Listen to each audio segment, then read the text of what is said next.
A Nightmare on Elm Street, Suffer the Children. An original novel by David Bishop. Chapter 7.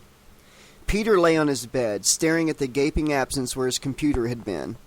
It was in the garage, confiscated, locked away, out of reach. His dad had also taken Peter's portable TV and all the stereo equipment from the room. "You're so damn smart, try reading a book. You've got plenty of those." "Joey Johnston broke my glasses," Peter had protested. "Use your old pair. Or didn't you think of that, smart-ass?" "Fuck you," Peter thought to himself. His back was aching from where the leather strap had hit him repeatedly. "I'll be black and blue in the morning," he realized. "Christ, the sooner I escape from this shithole, the better. Keep my grades up, and there's no reason I can't get early acceptance to a good college. Scholarships would be plentiful, especially for someone with his grade point average." Being president of the school's math and physics clubs might mark him out as a full-time nerd, but it had helped in pushing him to excel. "The geeks will inherit the earth," was Peter's motto. If someone like Bill Gates can become a billionaire, imagine everything I could achieve.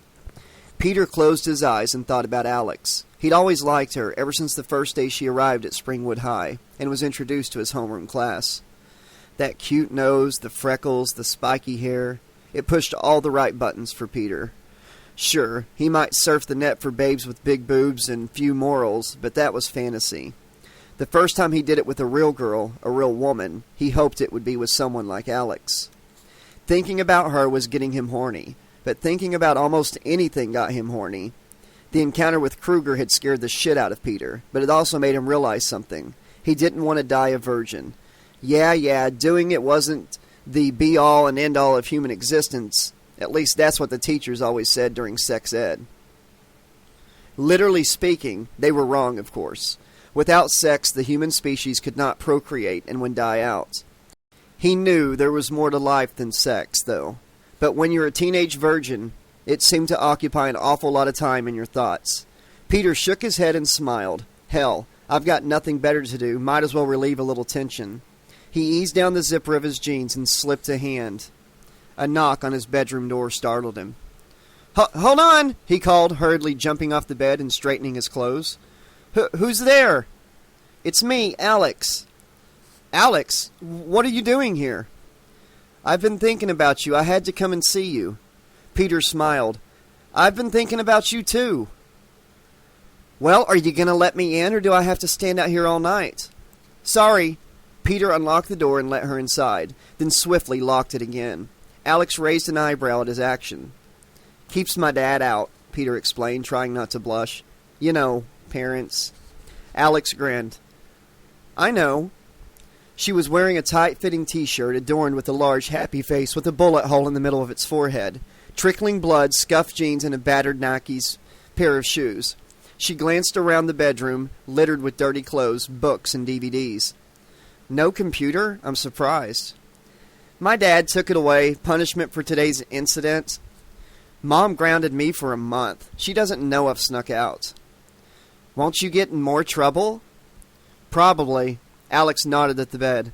"Do you mind if I—" "Sit down? No, please, go right ahead." Peter hurriedly kicked his discarded boxers under the bed and straightened out the sheets before waving for Alex to sit down. She patted the mattress, so he joined her on the bed. "You said you've been thinking about me, too?" Peter smiled shyly. "Yeah." "I figured you must have been." "Oh, why?" "Let's just say you look happy to see me," Alex replied, and pointed towards his crotch. Peter glanced down and was mortified to see his zipper was still wide open. He stood up and pulled it shut, careful not to injure himself. "Oh, God, I'm so sorry," he stammered. "It's not what you think. I'm not some sex fiend or anything. I was going to. "It's okay," Alex replied as she moved closer to the flustered teenager. "I've been thinking about you, too." "You mean—" Alex nodded and smiled. Her hands reached forward and slowly undid the top button of his shirt. "There's nothing wrong with that." She undid the next button, then another and another until his shirt was hanging open. "It's only natural, and after what happened to us today—" "I know," he agreed, trying to keep his cool, and failing as she set her hands across his chest. fingers playfully tweaking his nipples. She slipped his shirt back over his shoulders and pulled it off, dropping the garment to one side. "Now it's your turn," Alex said mischievously. Peter swallowed hard and reached for the bottom of her t-shirt, lifting it upwards to reveal her stomach, then her white cotton bra. Alex raised her arms in the air and Peter tugged the t-shirt over her head before throwing it aside.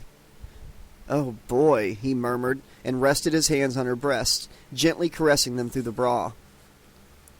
"You can take that off too if you like," she whispered. Peter reached behind her back and fumbled with the clasp. Alex helped him, then let the bra fall forward over her shoulders and down to the floor.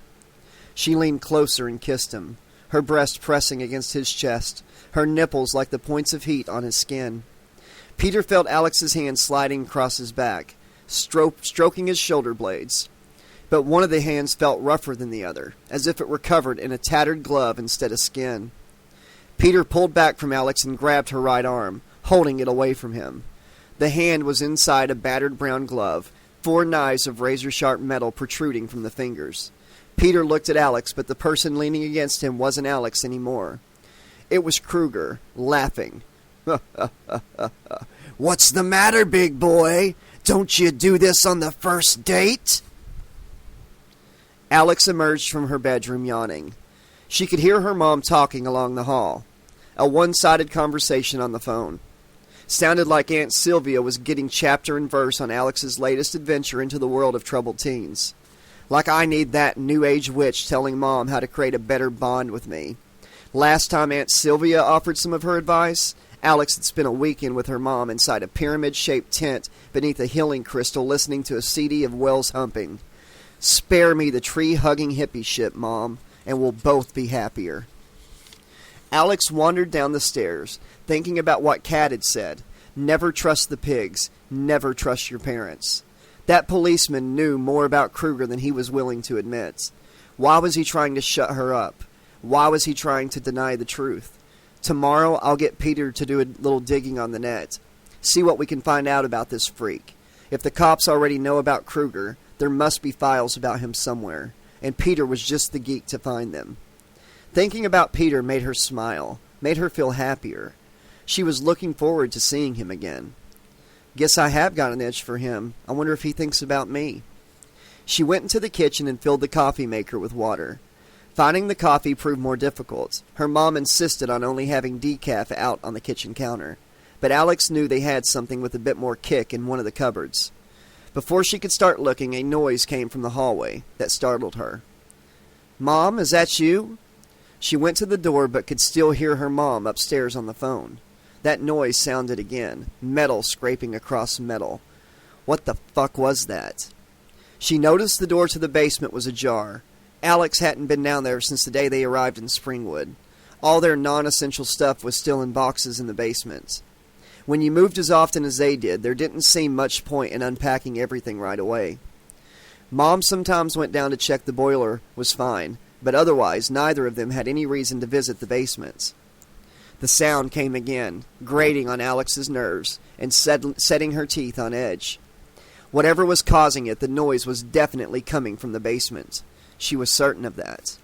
Alex went to the door and opened it, flicked on the light switch before leaning inside. "Hey, anyone down there?" No reply. She could see shadows moving below, jumping and flickering in the light. "Come out where I can see you." But nobody replied, nobody responded.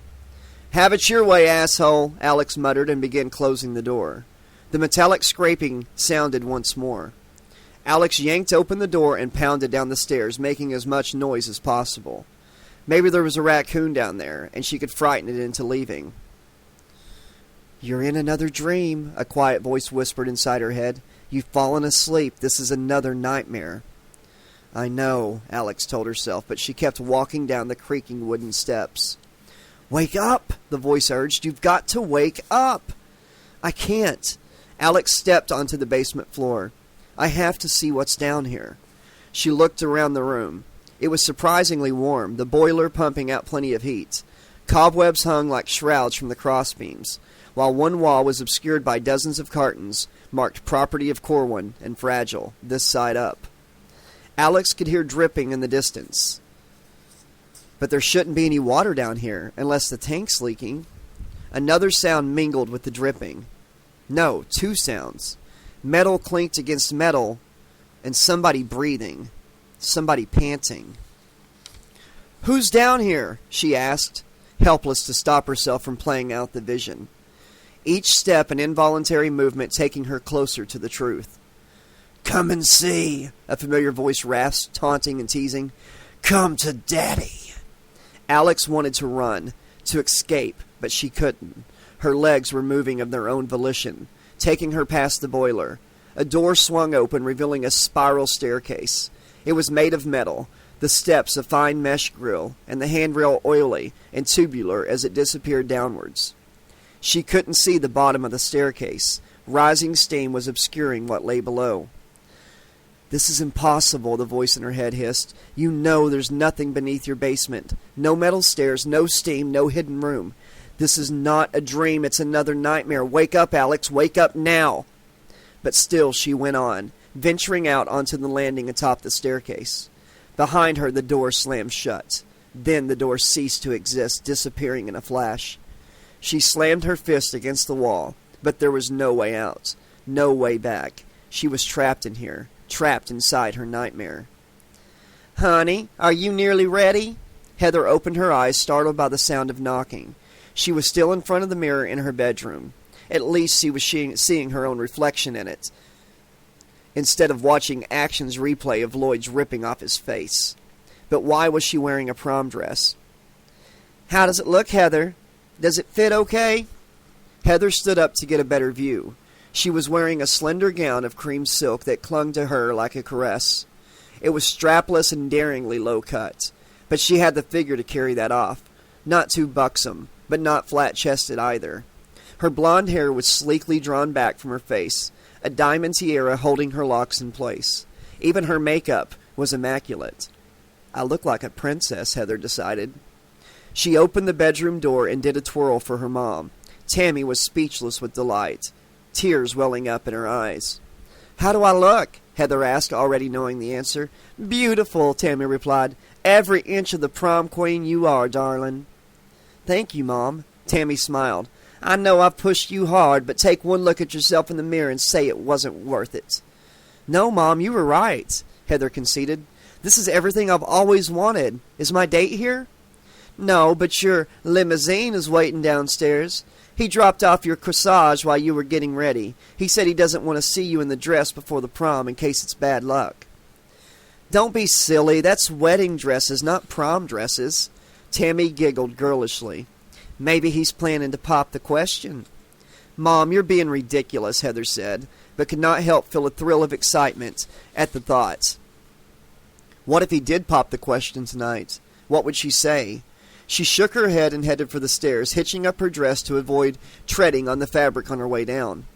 Her limousine was waiting out on Elm Street, a black stretch with tinted glass windows. An elegant chauffeur in a black suit and peaked cap held the passenger door for her to get in, nodding politely as she passed.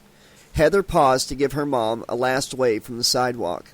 "Have a lovely night," Tammy called from the front door. "Enjoy yourself." "I will," Heather replied and got in, the chauffeur closing the door behind her before taking his place behind the steering wheel. "Where to, miss?" Heather smiled. "The Springwood High School prom, and don't spare the horses," she squealed with delight as the limousine peeled away from the curb. The long vehicle continued to accelerate along Elm Street, picking up more and more speed. "I was joking, driver. You don't have to go this fast. There's plenty of time to get there." But the chauffeur didn't seem to be listening. Instead, he threw his peaked cap to one side, replacing it with another hat, a battered brown fedora. "Driver, I said you don't have to go this fast. It's—" Heather was cut off by the limousine taking a right turn far too fast, its tires squealing in protest. She was flung violently across the back seat, thudding into the side of the vehicle. "Hey, what the fuck are you doing?" The chauffeur tilted his head to grin at her, but it was Kruger in the driver's seat. "Shut up, bitch! I heard you the first time." Chris was shooting hoops outside his house. It felt like his whole life had been spent standing in front of his garage, tossing the ball into the air, trying to shoot another basket. His father had mounted the hoop above the garage door on Chris's 5th birthday, measuring its position precisely to ensure the target was at regulation height off the ground. He even painted a free throw line on the drive so Chris could practice his shots from the right position. For 13 years since that birthday, Chris had been out here practicing at least 2 hours a day. Hell, he could throw hoops in his sleep. "Good shot," Lloyd cawed from the sidewalk when Chris scored another basket. "No wonder you're Springwood's star player." "Hey man, they let you out of the hospital already?" Chris ran down the drive. Lloyd looked the same as always, the goofy grin, amiable smile, and slumping shoulders. Even his white boy dreadlocks were the usual mess. "What about your face? How'd they fix that so quick?" "Plastic surgery, dude. Nip and tuck." "Yeah, but in one day? What can I say? The miracles of modern medicine." Lloyd leaned a little closer. "You know what the best part was?" Chris shrugged. "The drugs, man. The shit they give you before an operation, it's a trip. I was higher than a fucking kite and twice as funky." Chris couldn't help smiling. He liked Lloyd despite himself. The dopehead might not be the sharpest tool in the box, but he had a good heart. "Well, I'm glad you're feeling better. You scared the shit out of us." "No need, man. No need." Lloyd pulled a Zippo out of the back pocket of his jeans and tossed it to Chris. "What's this?" he asked, catching the lighter. The outline of a marijuana leaf was embossed on its sides. "My Zippo, dude. I won't be needing it from now on. I'm going straight." "You're giving up drugs?" "Believe it, man. From now on, it's pharmaceuticals all the way. Prescribed and carefully measured doses, courtesy of an intravenous drip." "I don't understand." Lloyd nodded meaningfully at him. "You will, man. You will." The stoner was picking at the side of his face. "Well, time I was going before my carriage turns back into a pumpkin, know what I'm saying?" "Not really," Chris admitted. He winced as Lloyd tore away a long strip of skin, revealing the flesh underneath. "Look after yourself, man, and remember, the most important thing of all." Lloyd peeled another strip of skin from his face and flicked it to one side, as if it were a booger he'd picked from his nose. "What's that?" "Don't fall asleep, dude. I mean, you don't want to end up like me, do you?" The rest of Lloyd's face slid off, rolling down the front of his t-shirt, before dropping on the sidewalk. "Shit! Will you look at that? Talk about your lousy workmanship." Lloyd bent over and nonchalantly picked up his face, shoving the slither of skin into his back pocket. "Well, catch you later." Chris nodded and waved. That couldn't be normal, could it? What Lloyd just did with his own skin? Shouldn't the plastic surgeons have fixed that? The faceless teen was strolling away, but paused to throw a comment back to Chris. "Hey, basketball dude, be careful with my lighter, okay?" Chris remembered the Zippo clutched in his hand. He gripped the metal sides between his fingers, preparing to flick back the lid. "Why?" "I like a good-sized flame, know what I mean?" Chris nodded and ignited the lighter. Flames exploded outwards, engulfing his hand and face. Chris threw the lighter away, but still fire billowed around him, burning the hair from his scalp and eyebrows, skin sizzling as it cooked on his face. He tried to scream for help, but that just sucked the fire down into his lungs, scorching his mouth and throat. He collapsed on the sidewalk, unable to breathe, burning alive. Kat was flicking through channels on the portable TV in her bedroom. Amazing. More than 200 stations to choose from thanks to the wonders of cable, and every one of them was a piece of shit. I mean, how many times could you watch The Wonder Years without losing it permanently? Maybe that was what had happened to her parents. One too many exposures to Little House on the Prairie, or Touched by an Angel, and they'd cracked under the strain. Kat was ready to give up altogether when she discovered a new channel. It had no station ID visible on the screen, nor did it seem to have any dialogue or sound. Instead, the channel displayed a drawing of two snakes entwined around an upside-down crucifix. The words, "Satan is my master," written beneath. There was something familiar about the image Kat realized. The channel was showing close-up footage of somebody's tattoo. But who would broadcast something like that on TV? It didn't make sense. Then Kat remembered where she had seen the tattoo before. It was exactly like the one on her back, between her shoulder blades. She peeled off her top and went to the mirror, twisting round to see the reflection, comparing it with the picture on the screen. What she saw sent a chill down her spine, and a shiver reflected on the portable. The tattoo being shown on TV was her tattoo. But how was that possible, unless this is a dream, another nightmare, she said out loud. Fuck, I've fallen asleep, haven't I? Kat reached behind herself and stroked a hand across the tattoo. Seconds later, she saw a hand replicate the movement on her TV. But the hand stroking her back on screen wasn't her hand. It wore a tattered glove with blades attached to each finger. Fuck! Fuck! Kat screamed and jumped away from the mirror. She beat at her back but found nothing there. It must be a mind game, another head fuck. Don't be so sure! A familiar voice hissed from the TV. Kat watched as the snakes on the TV tattoo came to life, uncoiling themselves from the upside-down crucifix. She glanced at her own back in the mirror, but the real tattoo remained static. Her gaze returned to the portable. The snakes hissed at her, forked tongues slithering out of their mouths, spittle flicking the TV screen from inside. The camera filming these bizarre creatures of ink pulled back, showing more of the skin over which the snakes were moving. It was a woman's back. No, not any woman. It was Kat's back. She was lying face down on her own bed, fast asleep while the snakes slithering across her skin. The picture broke into static, and Kat bashed a fist against the side of the TV. When the image returned, the tattoo snakes were no longer made of ink.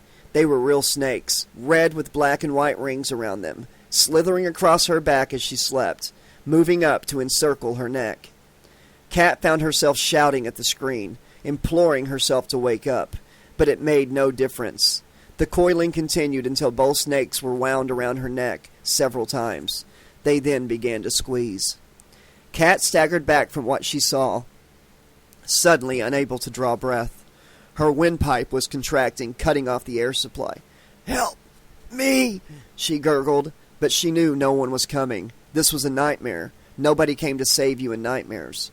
Already the blackness was closing in as her oxygen-starved brain began shutting down. Chapter 8. Alex crept down the metal staircase into the steam. Dreams are the product of my subconscious mind, she told herself, so my thoughts must be sending me here for a reason. Of course, she was trying to rationalize an irrational situation, but it was still a comfort, however fleeting. Clouds of mist swirled around her, coating her body with sweat. By the time she reached the foot of the staircase, Alex was dripping with perspiration, her nipples protruding through the fabric of her top. Great. Now I can win any wet t-shirt contest I find down here, she thought wryly. The space around her looked like it was an industrial boiler room. Pipes ran across every surface, while much of the floor was a mix of metal plates and grills, gaps between them hinting at further levels below. Huge sections of machinery were visible through the steam, dials and control panels coated in grime, rust, and oil. Whoever runs this place, they're not exactly house-proud. Don't knock it till you tried it, bitch, a voice hissed from the shadows. Kruger, Alex thought, instantly recognizing the gravelly tones and snarling hatred. This must be his domain. Does he bring all of his victims here? Just the children, he whispered. They all come to Daddy in the end. What do you want, you sick fuck? I want you, he replied. His voice came at Alex from every corner, making it impossible to know where he truly was. Chains hung down from the ceiling, slowly swaying in the steam, clanking into each other, condensation dripping from their links. I want you and all your friends. You're mine now, all of you. You're my possessions, my playthings, my disciples. You're wrong, Kruger. I don't know who you are, but you don't scare me, Alex vowed. We'll see. Let's play a little game. What kind of game? Hide and seek. I'm already playing with your friends.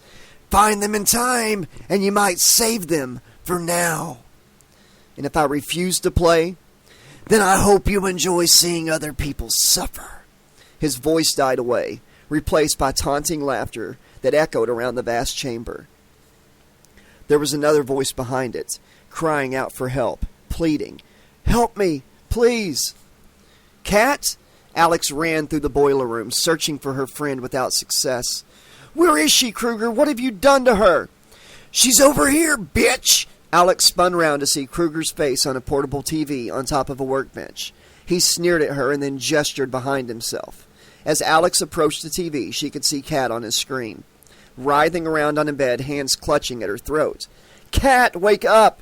Wake up! You're having a nightmare!" Alex screamed. When she reached towards the TV, her hand was quickly drawn towards it, as if being sucked inside by some powerful force. She tried to pull away, but whatever was dragging her into the screen was too strong, too powerful. Alex managed one last scream before she disappeared inside the TV. Kat was floating above her bed, yet the figure twitching and turning on the mattress below was also her. Guessing this is one of those out-of-body experiences, she decided. But didn't you have to be dying to see yourself from a distance like this? She shouted at herself to wake up, but it was no use. The body on the bed twitched once more, then lay still. Game over, Kat thought. Cops will probably decide it was an overdose or an asthma attack. Some stupid shit like that. Nobody would ever know the truth. Alex burst into the room, kicking the door open and throwing herself at the bed. She started shaking Kat's body, trying to wake her up. "You're too late," the disembodied Kat thought. "Too fucking late." But Alex wasn't giving up yet. She rolled Kat's body over onto its back, pinched the nose shut, and began blowing air into Kat's mouth. The dead woman's chest rose and fell, but gave no other reaction. Alex repeated her efforts again and again without success. She leaned on Kat's chest, pushing downwards with all her strength. After 5 quick pumps, she paused to blow more air down Kat's throat. "Come on," Alex shouted. "Come on!" The disembodied Kat began to feel heavy, as if large weights were being hung around her neck. She fell down towards her body on the bed, accelerating as it rushed up at her. "Ah!" Kat gasped as she sat up, desperate to get some air back into her lungs. She kept panting, sucking in as much air as she could. "You're okay. It's going to be okay," Alex said. "Easy for you to say," Kat replied weakly. "Feels like you've been hitting me in the chest with a fucking sledgehammer. Where did you learn to do that?" "Summer camp. CPR. It was really an excuse to kiss the boys." "I'm just glad you didn't slip me the tongue." Kat rubbed a hand across her chest, trying to ease the pressure. "How did you know?" "Kruger sent me to save you." "Save me? Why would he do that?" "I don't know," Alex admitted, "but he thinks for his new toys." She stopped abruptly, her eyes widening. "The others. He said you were all in danger. I've got to help the others." Kat pulled herself upright, groaning with pain. "You can't do it all yourself." Alex was already reaching for the door. "Forget it. You can hardly move." Kat grabbed her by the arm. "I said I'm helping, okay?" Alex hesitated, then nodded quickly. "Go to Heather's place. I know where Chris lives. I've seen him out running in the mornings. We'll meet you at Peter's house." Alex ran, not waiting for a reply. Chris rolled over and over on the immaculately tended lawn outside his house, beating himself with his hands, but the flames refused to go out. As soon as he'd put out the fire on one part of his body, it sprang to life on another. The pain was excruciating, like thousands of red-hot needles being stabbed into him. But the stench was far worse. He could smell his own flesh roasting inside the cocoon of flames. "I can't put this fire out myself," he realized. "I need help." Chris got to his feet and staggered towards the house, screaming for someone to come to his aid. He reached the back door and fell into the kitchen, collapsing across the floor. His mom was flipping pancakes at the stove, while his sister was finishing her homework at the table. But they didn't seem to notice his anguish, apparently oblivious to his torment. "Do you want some maple syrup on your pancakes, honey?" his mom asked. Marion, do you want syrup on your pancakes?" The little girl nodded happily and then pointed at the fridge. "And butter? You are hungry today." Chris's father walked in while adjusting his tie. Gideon kissed his wife on the cheek and sniffed the stack of pancakes appreciatively. "Those smell wonderful, dear. Good enough to eat." All three laughed at the joke, even though they'd heard it 1,000 times before. Chris reached a hand towards his father, flames dancing around his fingers. "Dad! Help me, please!" At last, somebody noticed him on the floor. Gideon glared down at his son and frowned. "There you are, Christopher. Now what have I told you about burning to death in the kitchen?" "Please help me," was all Chris could whisper in reply. "Don't scorch the flooring." It was only laid down 2 years ago, and you know we can't afford to have it replaced any time soon." Chris's mother nodded her agreement, pointing an admonishing spatula at her son. "That's right, especially not if we have to pay for your funeral." "Mom, Dad, I need your help," Chris begged. Gideon shook his head. "You're a grown man, son. You have to learn to help yourself. Best you go up to your room and finish dying there. I don't want your mother spending all day having to clean up burnt remains in the kitchen." "But You heard me. Go to your room and die." Alex hammered on the front door of the Harris's house. After several minutes, a light came on in the hallway, and a sour-faced man answered the door. "What do you want at this hour?" Alex tried to push past him. "It's Chris. I think he's in danger." Gideon grabbed Alex by the arm. "I don't know who you are, young lady, but my son is in enough trouble as it is. He doesn't need you bursting in here." And a scream of terror and pain ripped through the house, silencing the middle-aged man. "Dear God in heaven, what was that?" "Chris!" Alex tore her arm free and ran up the stairs, Gideon following after her. She reached the top floor but didn't know which of the 5 doors to go through. "Which room is his?" she demanded. Chris's father pointed at the nearest door. Alex noticed a wisp of smoke curling out from under the woodwork. She reached for the door handle but hastily pulled away after feeling how warm it was. "Shit, that's red hot. The room must be on fire." Gideon looked baffled. "But we've got smoke detectors all through the house. They should be." A high-pitched wail cut him off as one by one the alarms came alive. He clamped his hands over his ears to block out the piercing noise. "How did you know?" Alex ignored the question. "Have you got an extinguisher?" she shouted. "It's in the kitchen." "Get it!" She watched Chris's father stumble down the stairs. Then the rest of the family spilled out of their bedrooms and Alex waved them downstairs. Smoke was filling up the landing. Soon it would be impossible to breathe. Paint was blistering across the door to Chris's room. "I can't wait any longer," Alex decided, and kicked at the wood once, twice. On the third try, the door splintered inward around the lock. Alex gave it a final shove, then staggered back as flames burst out of the room. Squinting to look past the fire, she could see Chris writhing on his bed. All around him the room was ablaze, yet Chris didn't seem to notice. His bed was the only area not on fire. Instead, he was beating himself as if trying to put out invisible flames. "Chris! Chris, you've got to wake up! You're having a nightmare!" Alex yelled, but he did not respond. Gideon returned with an extinguisher, gasping for breath on the smoke-clogged staircase. A coughing fit overtook him and he slumped to the floor, still holding the red cylinder. Alex tore the extinguisher from his grasp and quickly read the instructions on its side. She turned it upside down, ripped out the locking pin, and began spraying the contents into the burning room. Within a few seconds, she had cleared a path to the bed and ran in, still dousing the flames that covered the walls and that were creeping across the ceiling. After emptying the extinguisher, she threw it aside and clambered on the bed. Chris was still writhing about, so Alex slapped his face over and over again until he woke. As soon as his eyes opened, the flames began dying away. "What happened?" he asked, choking on smoke fumes. "You were having a nightmare, and about being on fire, I guess. Can you walk?" Chris nodded, so Alex helped him off the bed. They made their way down the stairs and out to the lawn. The rest of Chris's family were already there, all of them coughing and retching, their faces and clothes covered in soot and grime. The wail of a fire engine siren could be heard in the distance. Gideon approached Alex and thanked her for saving them all. "How did you know, young woman?" "If I told you the truth, you wouldn't believe me." "Try." Alex took a deep breath of night air. "I saw it in a dream." Chris stared at his hands and clothes, confusion clouding his face. "I was being burned alive, but I'm not even singed." "Kruger was toying with you," Alex replied, taking his hand. "The others won't be so lucky unless we make it to them and wake them up in time." She began pulling him towards Peter's house, but Chris was still lost in a daze. "Come on, Chris!" The limousine screeched to a halt outside Springwood High's gymnasium, throwing Heather to her knees. When she sat up again, Kruger was gone. The driver's door hung wide open. A chauffeur's hat balanced atop the steering wheel. A corsage of delicate orchids was lying beside her in the limousine.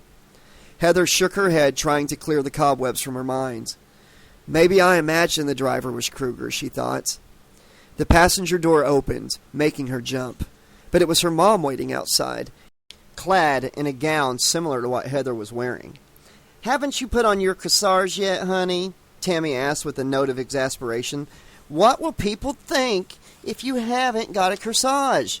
What will your date think? This is the most important night of your young life, Missy, and you should try to make a good impression. Don't you agree?" "Yes, Mom," Heather agreed meekly. She got out of the limousine and let Tammy pin the orchids to her dress over the left breast. "Close to your heart," Tammy whispered as she thrust the pin into place. It pierced the gown's material and jabbed Heather in the chest. "Ow!" Heather cried out. "Mom, are you trying to skewer me?" She glanced at her dress and was appalled to see a red stain on the fabric. "For fuck's sake, you've drawn blood. The dress is ruined now." "Nonsense, dear," Tammy replied soothingly. She rearranged the corsage to cover the blood spots. "There, all better. No one will ever know." Heather had to agree it looked fine. "Well, now's the big moment." "I know," her mom said. "Your parade into the prom, then your coronation as queen of the dance. It was the proudest moment of my life. Enjoy it, princess." "I will." Heather took a deep breath. "Wish me luck." Tammy smiled very dramatically, crossing her fingers on both hands, and grinned at her daughter. Satisfied, Heather began walking slowly, majestically towards the double doors ahead of her. The entrance was masked with curtains of tinsel and glitter. She reached out to part them, and the shards of foil sliced into her hands and arms. "That hurts," Heather cursed under her breath. She tried again with her other hand, and the result was the same. More fine cuts slicing into her skin, each wound drawing more blood. "How the hell were you supposed to get inside with this thing over the doorway?" Heather grabbed the curtains and ripped them aside, pushing through the razor-sharp tendrils. As she did so, the curtains fell over her again, tearing at her arms, chest, and face. Tiny trickles of blood dripped from each wound. "Just keep going," she told herself. "Smile and keep going. Nobody will ever notice." Inside the gymnasium had been transformed into a magical space filled with balloons, laughter, and music. Dozens of her fellow students were gathered in small groups around the room, sipping punch and admiring each other's clothes. On stage, Heather could see Principal Shea acting as MC for the evening, smiling into a microphone. She waved at him and he nodded in return, acknowledging her arrival. Shea tapped the microphone twice to get everyone's attention, then winked at Heather. "Now here's the beautiful young woman you've all been waiting for. The voting was intense, the campaigning relentless, but here at last is the person you've chosen as your prom queen, Heather Sutherland." A spotlight swung around from above and caught Heather in its brilliance, momentarily dazzling her. Shea led the applause for her arrival, the crowd of students joining in enthusiastically at first. But the clapping died away as they got a good look at her. Heather kept smiling, but she could hear hushed whispers. "Will you look at that bitch? What does she think she is? Look at that dress. What a disaster. Is that blood all over her? Why is she smiling? Can't she see how ridiculous she looks?" Heather realized the whispers weren't being spoken out loud. They were inside her head. "I can hear what everyone thinks of me. Oh God, they all hate me. I've got to get out of here." "Heather, you can't leave," Shea called from the stage. "We haven't had your coronation yet. The moment every girl dreams about. It's time to begin your march of triumph among your fellow students." The principal nodded vigorously, and the school song suddenly bellowed out from the gymnasium speakers. The students divided in two, clearing a path for Heather. Reluctantly, she assumed walking towards the stage, her feet keeping time with the music. She waved at the others regally, but all she could hear was what they really thought of her in her mind, the laughter, the abuse, the sneering. "Keep smiling," Heather told herself, "just keep smiling." At last she had completed the gauntlet and reached the stage, the principal helping her up the steps. Shea snapped his fingers in the air before making another announcement. "Now we have a very special treat. This year's prom queen is going to be crowned by the woman who was Springwood High's prom queen exactly 25 years ago. That's right, Heather. Your own mom will be presiding over your coronation." Tammy appeared from behind the stage, carrying a diamond tiara carefully balanced on a red silk cushion. She swept up the steps and smiled at the crowd. Heather wanted to shut out the voices inside her head, but still they taunted her. Look at that old hag. Like mother, like daughter. You think Heather will be washed-up old slut of a drunk like her mom someday? One bitch deserves another. Heather kept smiling, praying this agony would soon be over. Tammy lowered the tiara onto her daughter's head, and then led the applause as the principal exhorted his students to clap. I present her to you now, Heather Sutherland, your prom queen. Shay gave Heather a nudge with his elbow, urging her to take a bow. As the clapping died quickly away, he smiled at the newly crowned teenager. But the surprises are not over yet, Heather, because for every prom queen, there must be a prom king. And there he is, your date for the evening. Shay stepped aside to reveal a paper screen adorned with a golden crown. Here's Freddy! Kruger burst out through the paper, making Heather scream. She looked around the gym, but everyone else was laughing, applauding the new arrival, even her mom and the principal. Kruger took a bow, then approached Heather. A cruel grin spread across his features. Got a kiss for me, bitch? Heather adamantly refused, but he grabbed her by the hair and clamped his mouth over hers, his twitching tongue forcing itself inside her mouth. Heather gagged, but Kruger kept kissing, his tongue elongating as it slid down her throat. She opened her eyes and saw everyone clapping in time and chanting, More! More! More! More! Heather felt something stabbing her in the crotch, 4 sharp pains digging into her, but couldn't see what was happening down there. Finally, Kruger pulled his face away, his tongue retracting inch after inch from inside her mouth. He grinned at the crowd, all of whom were applauding wildly, cheering him on. She can take it all, boys. Remember that for later. Kruger, retracting his fingernails from Heather's groin, and pointed at the blood-stain spreading across her dress. What a shame, having the decorators in just as you were being crowned prom queen. He leaned a little closer, his tongue stretching forward to lick the side of her face. That's okay, bitch. I don't mind surfing the crimson wave if you don't. Kat hammered at Heather's front door for 5 minutes before a drunken, disheveled mess of a woman answered. She peered out at Kat through red-rimmed eyes. Jesus, is it Halloween already? Kat shoved the woman with 40-proof breath aside and hurried upstairs. She found the right room after trying several other doors. Heather was curled on the floor, hands clamped between her legs, tears streaming down her face. Don't touch me down there, Heather whimpered, her eyes staring through Kat's. Please don't hurt me again. Kat shook Heather awake, fighting her way through flailing arms and screams of anguish to hug the sobbing girl. It's okay, everything's going to be okay, Kat said soothingly. You're awake, you're safe now. He can't hurt you when you're awake. He won't touch you anymore. Heather shook her head, the rest of her body still twitching and convulsing. You're wrong, Kat. None of us are safe. We'll never be safe again. All of Heather's movement stopped abruptly, as if she was listening to something important. He's dying. Who? Peter! I can hear him screaming in my mind. Heather was forcing fists into her ears as if trying to block out noise. She clambered to her feet and hurried out of the room. Kat winced in pain as she staggered after Heather, still feeling the effects of Alex's frenzied CPR. What's the matter, Peter? Don't you want to touch me? Kruger gestured for the teenager to come closer, using the finger knives to beckon him nearer. Peter was trying to unlock his bedroom door, trying to escape, but the catches and bolts had fused solid. He ran to the window instead and hammered at the glass, but it would not smash, would not shatter, no matter how hard he hit it. Outside he could see figures running down Elm Street towards his house. He screamed at them to hurry before it was too late. The reflection of Kruger's face appeared in the window, moving ever closer. Peter twisted round to confront his tormentor. The gloved hand and head belonged to Freddy, but the rest of the thing standing in front of him looked like Alex, naked from the waist up. Don't you like what you see, boy? Please, stay away from me. Don't you want to see more?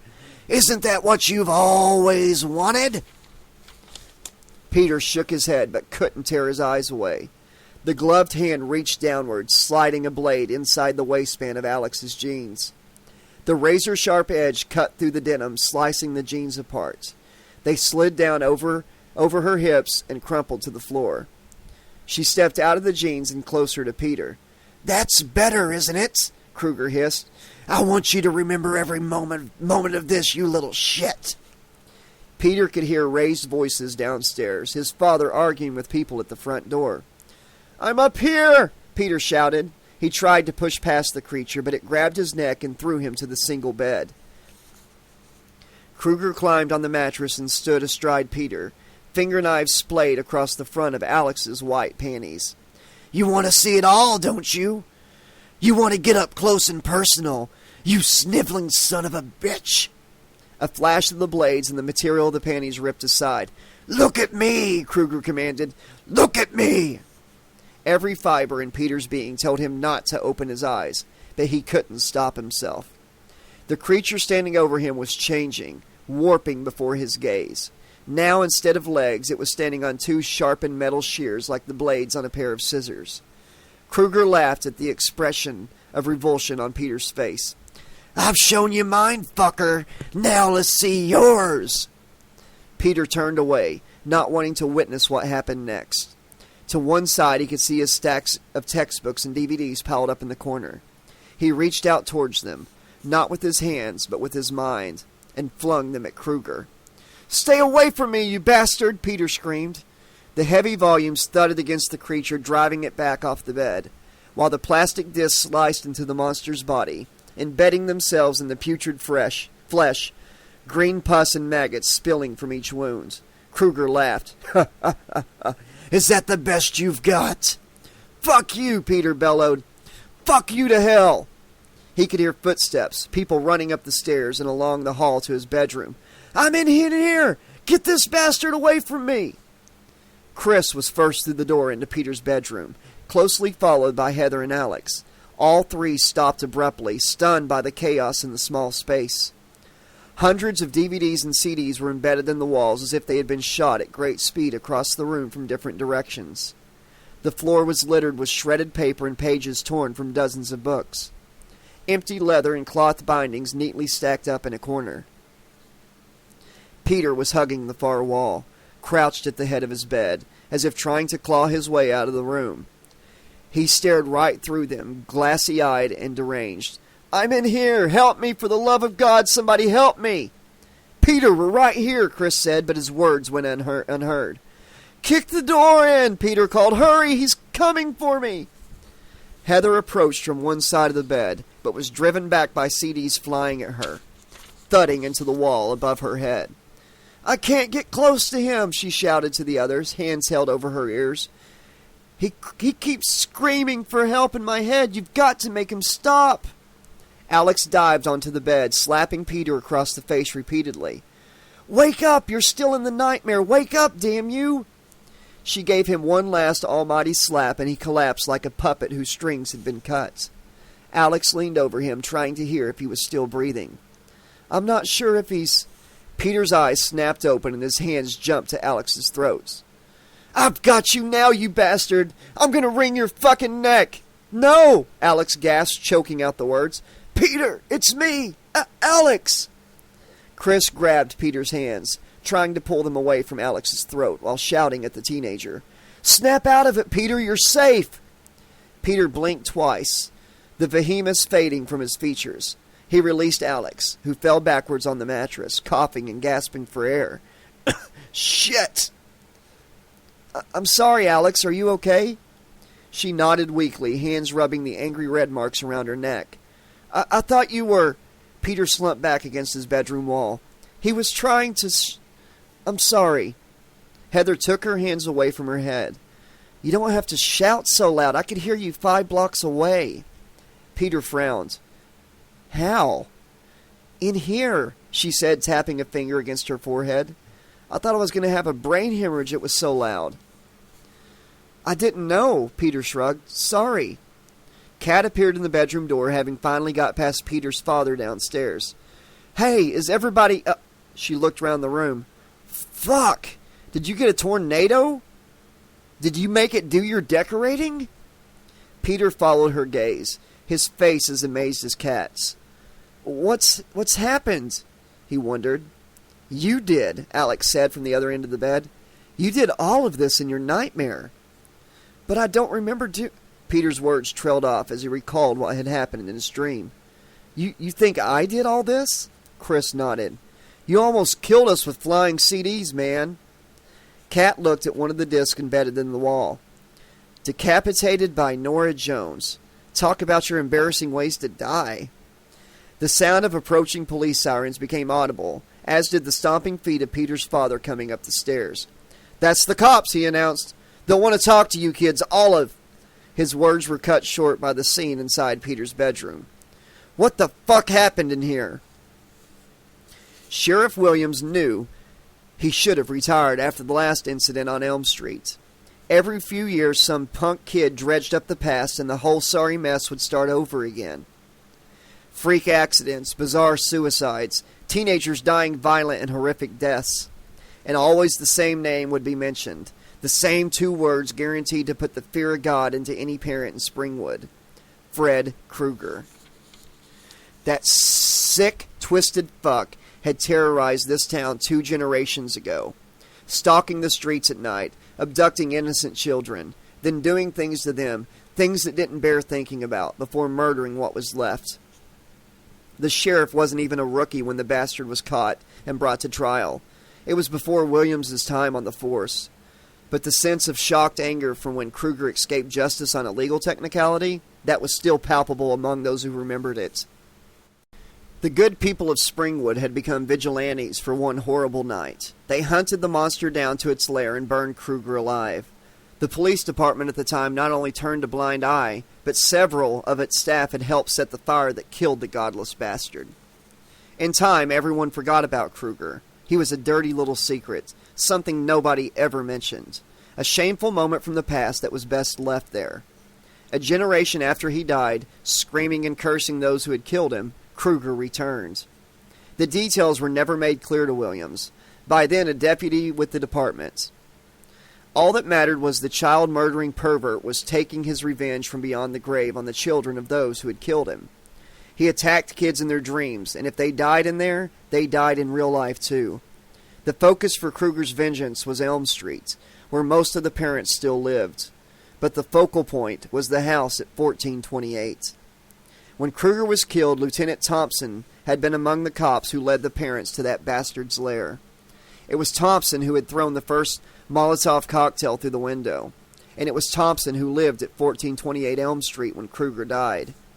For reasons probably known only to Kruger himself, that house became the repository for that bastard's undead spirit. Again and again, the burnt-faced murderer came back to haunt this town, and that house always seemed to have a hand in the killing spree that followed. 2 generations on from Kruger's death, Williams was sheriff of Springwood. He was a good man, trying to keep the peace and help this town forget what it had done and the curse that had been brought upon it. The police, aided by the likes of Principal Shea, the doctors at Weston Hills Psychiatric Hospital, and the parents, had managed to keep a good lid on the whole Kruger business until a few years ago. Then somebody dug up the past again, and sure enough, yet another corpse was found at 1428 Elm Street. Williams remembered thinking at the time the county should have acquired the house with a compulsory purchase order and demolished it once and for all, just to make sure. But some smart-ass developer from out of town breezed into Springwood and fell in love with the property, blissfully unaware of its blood-soaked history.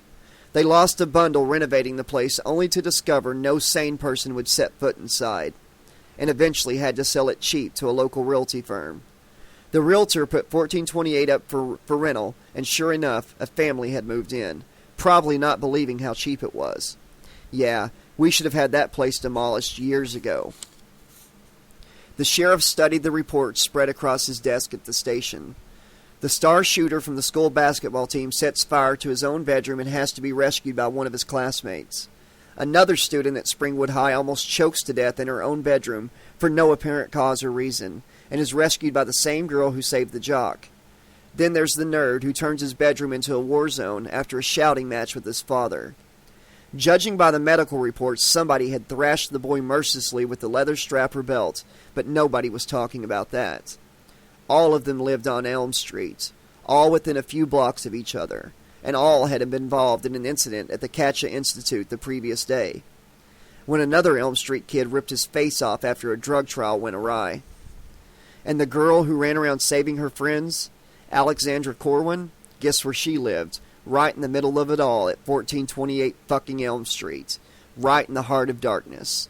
Williams brushed his graying hair out of his eyes and studied a report about this girl filed by Officer Goodman just a few hours earlier.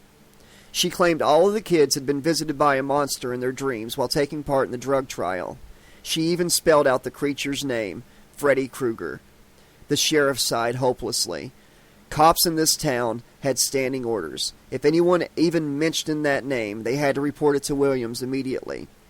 Goodman could expect one hell of a reprimand when he came on duty in the morning.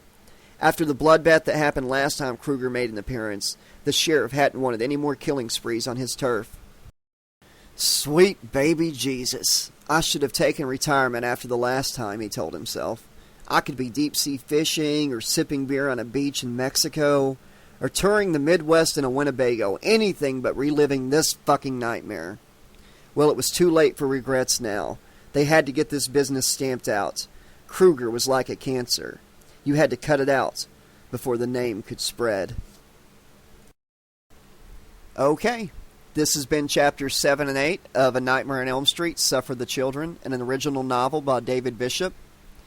I want to just say that this story is getting pretty interesting, in my opinion, as this is my first time reading it as well. I really thought a couple of the characters were going to bite the dust there. Glad one of them didn't. I want to say thank you again to all my subscribers. Our numbers are building every day, and it's so awesome that we're able to get these books out to so many super fans that wouldn't have a chance to do this otherwise. And I just want to say, I'm not monetizing these videos. I'm doing this as a labor of love because I love these franchises, and it took me forever to get these books. I know how hard it is, and it just means so much to me that I'm able to share this with all of you. And I would love y'all's help spreading the word on social media, Reddit, Twitter, Facebook, whatever. Let other super fans know that if they want to experience these books but can't afford to pay the price gougers, then come on over here to YouTube and they can experience these with me and with all of you. And if you haven't already, be sure to subscribe to the channel. Click the bell so you're always updated of new chapters dropping on these books. Please give me a like on the videos when they drop. I really need your support on that. And please interact, communicate, drop me some comments, let me know what you think, what's on your mind. I will respond right away. I'm really a hands-on streamer, I promise. I'm always going to answer you if you have any questions or concerns. So until next time, have a great night. And if you should find yourself running for your life from a burnt man in a fedora with a knife-gloved hand, just remember to tell yourself, it's only a dream.